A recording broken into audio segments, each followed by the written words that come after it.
Morning, everyone. My name's Gavin Hay. I'm a project manager for PD&MS. I'm currently working for Spirit Energy doing decommissioning onshore assets. So the first couple of slides are just a bit of detail. It's all on the Offshore Energy's website. It's just a bit of narrative on the forecast for decommissioning over the next 10 years or so. So from 2023, they spent about 1.7 billion on decommissioning, moving up in 2024 to 2.3 billion. So they expect with aging assets over the North Sea that over the next 10 years, we're talking about near 25 billions worth of decommissioning work over the next 10 years. So that is an awful lot. You can see the weight of the tonnage of materials that are being recycled and reused there. So just a bit of a selling here. PD&MS support various clients, including your Shell, TACA, Harbour, and as I say, I'm on Spirit at the moment. So we've completed over 50 successful projects. These range from FEED stages to feasibility reports, safety case updates, all the way through to full EPRD, which is your engineering support, your preparation, removal and disposal. So my presentation's not on offshore decommissioning, it's on onshore decommissioning. So myself, I guess when you think about decommissioning, you think of massive oil platforms getting taken off, getting broken down and getting taken to yards and recycled or wasted. I'm going to talk about a project I just completed in March. So it's you can see this picture here. This is North Morecambe Terminal down in Barrow. This is the old British gas plant. So it's a very old aging asset. Part of it's been, usage stopped in some of these packages due to smaller amount coming into the terminal. So these are the EGTs. So they're the European gas turbines. These were previously used to power the terminal prior to the power coming from the grid. These were partially decommissioned or mothballed, which kind of means cold and dark. You take the power away from it, you take the process away from it, and you drain what you can at the time. But over time,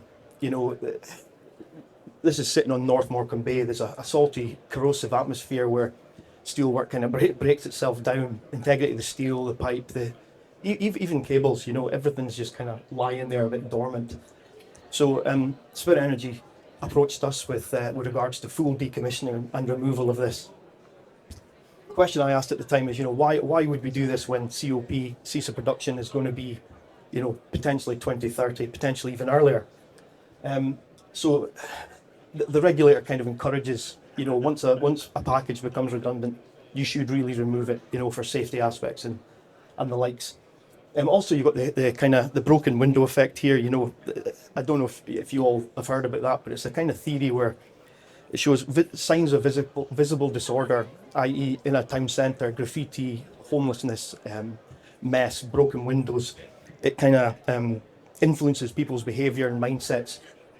So for our client here, these are on the, as soon as you come out of the admin building here, you walk past these EGTs every day. Everybody does. Clients, operations, and projects. They walk past these every day. So the thought is, plant that's fallen to bits, it's not a good look, and it defines your mindset for the day. So the idea is, clean up the area. And obviously the safety aspect's a key one. You've got potential dropped objects, PDOs, safety, and obviously unknown integrity. And finally, you've got a huge maintenance burden, both to cost and time, people's time. They've got to go and check for not only the structure, but also the kind of fire detectors, the smoke hoods. It costs money and it costs time. NMT is a upper tier COMAH site, which means a control of major accident hazards. So North Morecambe Terminal takes in from their offshore assets natural gas, but also hydrogen sulfide to the Rivers Terminal, which is toxic to human life as well as explosive. So there's a lot of considerations there. The max pressure on the site is about 70 bar. To put that in, to let you think about that, a car tire is 2.5 bar. So there's a massive amount of pressure there, and obviously a huge risk. As well as being COMAH, there's a lot of environmental and CDM aspects to think about. CDM means the construction design and management. It's a set of regulations which make sure that we run through these projects safely. They're planned, and they're executed safely. So I guess another key consideration I had was nervous stakeholders. This hasn't been done for this client on a live site before. They don't want to lose production. They don't want to hurt anyone or risk anybody. So stakeholder management was a key one. You know, there was a lot of work went on behind the scenes on a weekly basis to make sure that was a good link there. Your simultaneous operations, as I say, you've got operations going on. You've got separate projects, all going on in a congested area. So we had to manage that pretty closely as well. And on the back of that, the temporary works, meaning that we're protecting the live plant. You know, we knock an excavator into that, or we burst a pipe that we're not supposed to. There's going to be a massive impact there. Environmental and sustainability.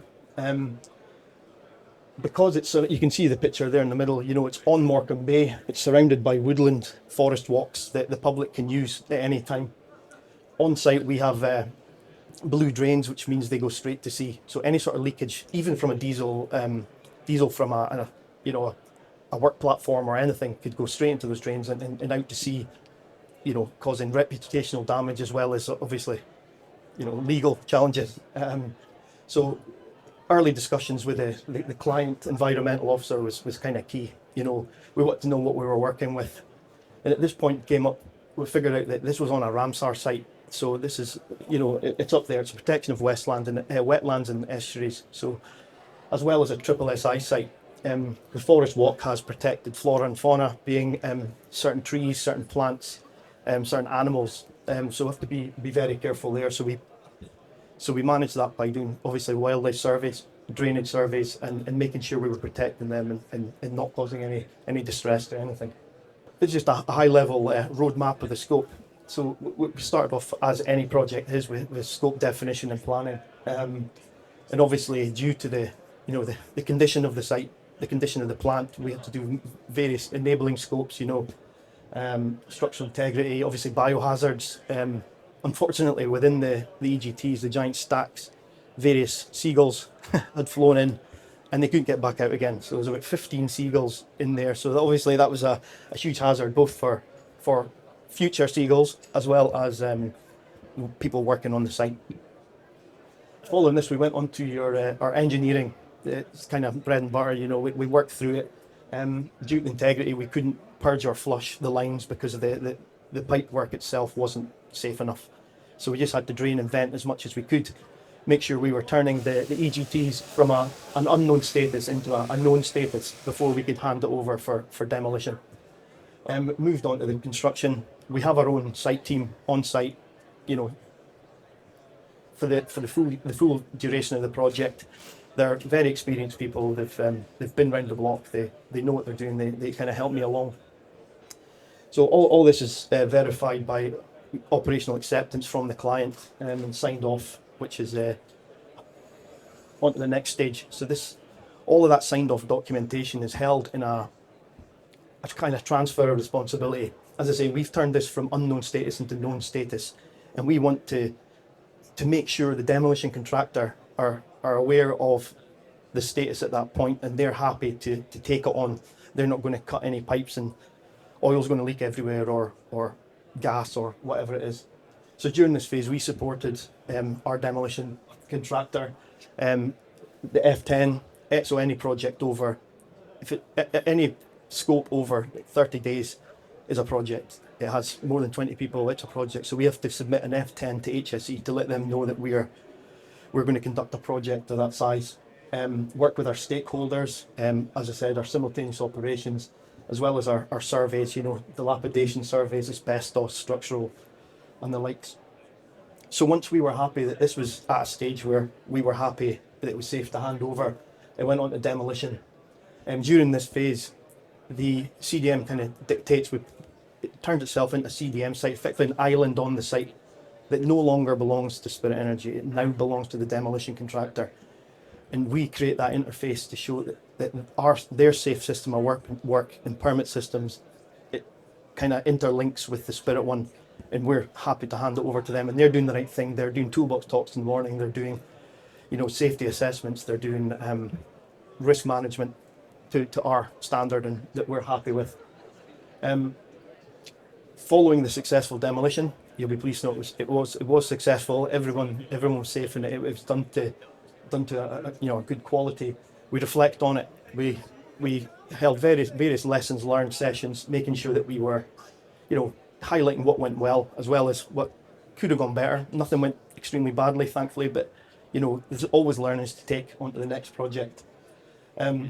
Just a little bit of detail there. We recycled, it was 211 tons of recycled materials, with only 34 tons of waste. This being obviously likes of plastic and insulations, contaminated materials. So unfortunately, there's always going to be that.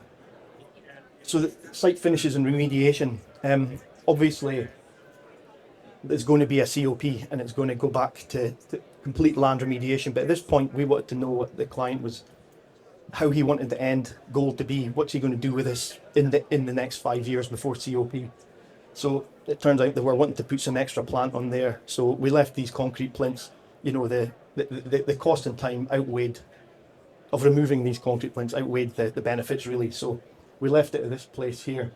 So how we did that, we went through the whole EGT area, highlighting points of interest, and discussed these points individually with the client to make sure they were getting what they were looking for. Following this, it moves on to land remediation, where you'll speak to a contaminated land officer and work out how you want the land to be following full COP. So NMT North Morecambe Terminal was built on, a previous brownfield. So it's compacted pulverized ash. So it's very unlikely it's ever going to be a farmer's field again. More likely to be commercial or industrial use. So a little bit of feedback here. I'm not putting this up to kind of blow our own trumpet or anything, but I just want to highlight that this is from the kind of head man, the head of operations at the terminal. But I just want to highlight that the excellent HSE performance. So as well as delivering a project well and to the client's specifications, making sure everybody goes to work and obviously comes home safe is probably more important than any of that. And this can only happen with project teamwork, collaboration, and people just looking after each other. So what next? So I'm currently now halfway through an even larger project. So to put it into perspective, the footprint of the EGTs was 20 metres squared. And this is a CO2 processing plant, which is 80 metres by 60 metres and 20 metres high, the highest tower on site.